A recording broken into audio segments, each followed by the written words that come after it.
অবশেষে টানা ১৩ সপ্তাহ বাদে টপার পরিবর্তন। প্রথমেই বড় ধামাকা থাকছে আজকের টিআরপিতে। একের পর এক বিভিন্ন টাইম স্লটে জমে উঠেছে টিআরপি যুদ্ধ। কামাল করেছে গীতা এলএলবি, চিরদিনই তুমি যে আমার, গৃহপ্রবেশ, জগদ্ধাত্রী প্রভৃতি ধারাবাহিক।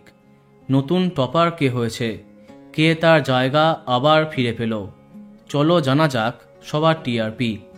এই সপ্তাহে ৭.০ টিআরপি নিয়ে টপার হয়েছে জগদ্ধাত্রী এবং ফুলকি। দ্বিতীয় স্থানে পরিণীতা, টিআরপি ৬.৯। তৃতীয় স্থানে রাঙামতি তীরন্দাজ, টিআরপি ৫.৯। চতুর্থ স্থানে পরশুরাম, আজকের নায়ক, টিআরপি ৫.৮। এরপরে পঞ্চম স্থানে চিরদিনই তুমি যে আমার এবং গীতা এলএলবি, টিআরপি ৫.৫। কামব্যাক করেছে গীতা। ষষ্ঠ স্থানে কথা, টিআরপি ৫.৩। সপ্তম স্থানে গৃহপ্রবেশ, চিরসখা, কোন গোপনে মন ফেসেছে এবং মিত্তির বাড়ি, যাদের টিআরপি ৫.১। অষ্টম স্থানে অনুরাগের ছোঁয়া এবং রোশনাই, টিআরপি ৪.১। এরপরে নবম এবং দশম এই দুটি স্থানে আছে দুর্গামণি এবং তুই আমার হিরো, যাদের টিআরপি যথাক্রমে ৩.৬ এবং ৩.৩।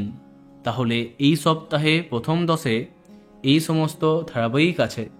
এবার দেখা যাক বাকিদের কি হাল। এরপরে ১১তম স্থানে তেঁতুল পাতা, টিআরপি ২.৯। ১২তম স্থানে মিটি ছোড়া, টিআরপি ২.৮। ১৩তম স্থানে আনন্দী, টিআরপি ২.৫। ১৪তম স্থানে দুই শালিক, টিআরপি ২.১। এবং সবশেষে ১৫তম স্থানে রোশনাই এবং শুভ বিবাহ, যাদের টিআরপি ১.৮। তো বন্ধুরা, এত সব ধারাবাহিকের মধ্যে তোমার প্রিয়কে কমেন্টে জানাতে পারো। আর এই রকমই আরও অনেক ভিডিও পেতে সাবস্ক্রাইব কারেন্ট বস। ধন্যবাদ।